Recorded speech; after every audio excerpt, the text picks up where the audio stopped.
Seguimos con más de Acción 10 en la mañana. Qué importante es cuidar de nuestra salud y también de la salud de nuestros familiares, sobre todo de aquellos pacientes que tienen diabetes. Qué importante es hablar de su dieta y sus recomendaciones durante esta temporada de Navidad. Difícil por el tipo de comidas, pero no imposible. Hay que estar al día con su medicación y también es importante saber qué debe comer y qué no debe comer y qué cosas no deben de comer en exceso. Vamos a hablar del tema ya con nuestro invitado, el doctor Javier Bravo, médico diabetólogo. Bienvenido nuevamente al set de Acción 10 en la mañana. Doctor, un placer que nos acompañe. Gracias, Jocelyn, una vez más a estar aquí, ¿verdad? Gracias por la invitación. Lo primero, como siempre, darle gracias a Dios, ¿verdad?, por un día más de vida. Hablar de diabetes es un tema bastante amplio, hablar de recomendaciones. Algunas veces los pacientes pues hacen caso en su momento, otros pacientes no. Difícil en este momento, doctor, porque mucha gente está esperando el relleno navideño y aquellas comidas un poquito cargadas, pero se puede comer el relleno navideño o se puede comer un poquito de la suculenta comida que hay en Navidad con ciertas precauciones para los pacientes diabéticos. Perfectamente, Jocelyn. Esto juega un papel muy importante en la familia, porque recordemos que tal vez en la familia el diabético solo puede ser el papá o solo la mamá o ambos. Y tal vez la familia se compone como de 10, 12 personas. Sí. Entonces ellos piensan más que todo en la familia y no piensan en los pacientes que son diabéticos. Entonces es importante que a la hora de hacer la cena navideña, en este caso pues sea con pocos condimentos, ¿verdad?, para los diabéticos, o sencillamente hacer una parte para el diabético y otra parte pues para el resto de la familia. Pero lo ideal sería que lo compartieran todo a la vez. Entonces, en este caso, lo más recomendable es que si lo van a hacer de manera general, pues que los pacientes diabéticos las porciones sean más pequeñas y sean acompañadas de vegetales, que es una de las prioridades. La otra cosa importante en estos casos es el consumo de la bebida alcohólica, que si bien es cierto no están exentos que no lo ingiera, lo debe ingerir, pero limitado. Normalmente pues el paciente Pero diabético, a pesar del medicamento, porque esa es una duda muy frecuente, doctor. Estoy tomando medicamento para la diabetes o para la hipertensión, ¿puedo tomar licor? Perfectamente. Recordemos, el paciente se le manda la medicación en la mañana y en la noche. Y si el paciente va a cenar, digamos, a las 7 de la noche y le toca su pastilla a las 10 de la noche, no hay ningún problema. Recordemos que la cantidad es limitada. Te decía que son 10 gramos en mujeres y 20 gramos en varones. Eso equivalente más o menos en una copita de vino 150 ml. Y en alcohol, por decirlo así, más o menos son 1,5 onzas. Y en cuanto a cerveza, una cerveza. Imagínate una cerveza en un paciente, la va a metabolizar, la va a eliminar y no va a haber ningún problema que el paciente posteriormente se medique. Que muchas personas lo que hacen es consumir más, ¿verdad?, y no se toman la medicación y ahí viene la complicación. Y ahí yo quiero hacer énfasis también porque muchos dicen, no, si yo puedo tomarme esta soda, puedo tomar lo que quiera porque realmente estoy al día con medicamento y estoy controlada. Y a veces se toman esa licencia a la libre, el libertinaje, doctor. ¿Qué tan perjudicial y peligroso puede ser durante esta temporada? Sí, normalmente estos pacientes pueden caer en complicaciones agudas. Una puede ser una hiperglicemia, que es cuando el nivel de azúcar se eleva, mayores de 200, 300, el paciente puede tener síntomas directamente como mucha sed, mucha hambre, le puede dar una sensación de calor. Lo contrario sería que en estos pacientes que consumen demasiado se les baje el azúcar durante el momento que están ingiriendo bebidas alcohólicas, porque obviamente la cantidad de azúcar que se metaboliza a nivel del hígado se elimina a la sangre y eso aumenta el nivel de azúcar. Entonces la complicación en el momento puede ser que este paciente, en vez de estar alegre, puede terminar yendo al hospital por alguna complicación de la enfermedad. Entonces este paciente debe de cuidarse en el primer momento de que va a venir la cena, debe chequearse su nivel de azúcar. Se vea, yo tengo, digamos, 150, perfectamente puedo comer esta cantidad de alimentos. Pero si ese paciente se chequea el azúcar y le anda en 300, en 400, obviamente se tiene que restringir en ese momento. Hablemos de esos alimentos y condimentos que contienen grandes cantidades de azúcar. Por ejemplo, la salsa de tomate es uno de ellos. La salsa de tomate, la salsa inglesa. Digamos, algunos le echan la mostaza. Cerdo, la mostaza, correcto, y parte de lo que tiene que ver con las proteínas, como es el pollo, como es las carnes también, ¿verdad? Algunos le echan un poquito de ron también, y otros ya van acompañados ese relleno con arroz también. Por ejemplo, la salsa de tomate se puede sustituir por una salsa de tomate natural. Exacto. Y en el caso del arroz, ¿qué tan perjudicial es este? Entran dentro de los carbohidratos, ¿no? Entran dentro de los carbohidratos que al metabolizarse pues tiene un alto índice de glucemia en el cuerpo. Entonces esto, si comen una gran porción de arroz, esto probablemente aumente de 2 a 3 veces el nivel de azúcar normal, pues puede llegar hasta 150 hasta 200. Recordemos que el paciente no solo ingiere el arroz, van acompañados en el plato, ya sea el arroz, el relleno y el pan. Entonces, las tres cosas, y si va acompañada la bebida, entonces eso puede generar un aumento de la glucosa. Además del licor, hablemos de las otras bebidas. Hay pacientes que, si bien es cierto, tienen el hábito de cenar en familia, pero no tienen el hábito de tomar licor, pero sí las sodas y los refrescos no naturales muchas veces, o naturales y cargados de azúcar. ¿Cuál es la alternativa para estos pacientes? Fíjate que ese es un, digámoslo así, Alunica, este es un pleito con la mayoría de los diabéticos, porque ellos normalmente piensan que al ingerir un vaso de fresco natural y echarle un poquitito de azúcar, o bien el fresco normalmente dulce, y lo que hacen es que le echan un poco más de agua, porque dicen, con un poco más de agua se diluye, ya está simple.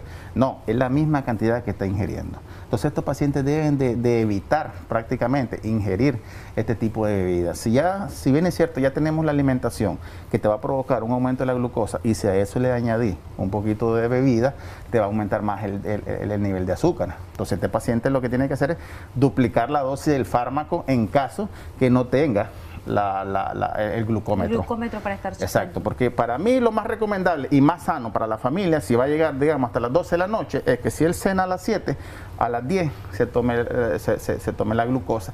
Y si está alta, entonces se pone insulina de acción rápida en ese momento para que ya a las 12 su nivel de glucosa baje. Esa sería, digamos, una alternativa en el paciente, que perfectamente educando al paciente diabético lo puede hacer. No necesita ir a una unidad de salud y decir, ando el azúcar alta, perfectamente lo puede hacer con la coordinación de su médico. Yo he visto, doctor, algunas gotas alternativas que se las venden a los diabéticos para no usar el azúcar normal, el azúcar que tenemos en la vida cotidiana, las personas que no padecemos de diabetes. ¿Qué tan viable esto? ¿Realmente son mejor que usar el azúcar normal? Sí, como tú dices, las personas que no padecen de diabetes perfectamente lo pueden hacer, la pueden sustituir por la otra azúcar, y perfectamente si va a aparecer la enfermedad, va a aparecer más tardía. Y los que ya padecen, sí, bueno. Los que ya padecen, ese día engañar al paciente y no aceptar la enfermedad, porque si bien es cierto, cuando uno ya le diagnostican la diabetes, ya no debe de ingerir alimentos ni bebidas dulces. Entonces, al decirle al paciente, pruebe esta gotita, pruebe esto se le está dando siempre la sensación de dulce, de dulce, de dulce. Lo ideal sería que el paciente ya psicológicamente se vaya haciendo la idea de que no debe ingerir nada dulce, porque eso ayuda a que se eleve el nivel de azúcar. Imagínate que con los alimentos que no son dulces, como el arroz, la papa, la yuca, la tortilla, el pan, que uno los consume normalmente, esos al metabolizarse elevan el nivel de azúcar. Entonces, ya probando algo dulce, se eleva el doble. Entonces el paciente siempre termina en complicaciones crónicas, y ya no digamos las amputaciones.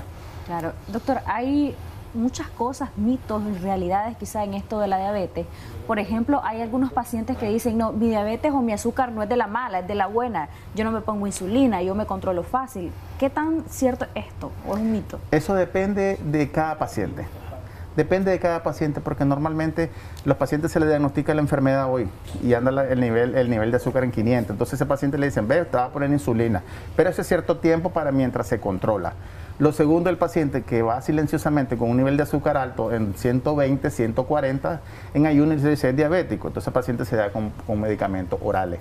¿Ya? Pero en sí no existe azúcar mala ni azúcar buena. Es la misma diabetes, es la misma deficiencia pancreática, porque no se produce insulina en todos los pacientes. Pero en unos pacientes es mayor y por los factores de riesgo, porque imagínate, pones aquí a un paciente que hace ejercicio, que es delgado y le aparece la enfermedad, y pones a un paciente que toma licor, con obesidad, con malos hábitos alimenticios, sedentarismo, entonces a este paciente le va a ir más mal que a este.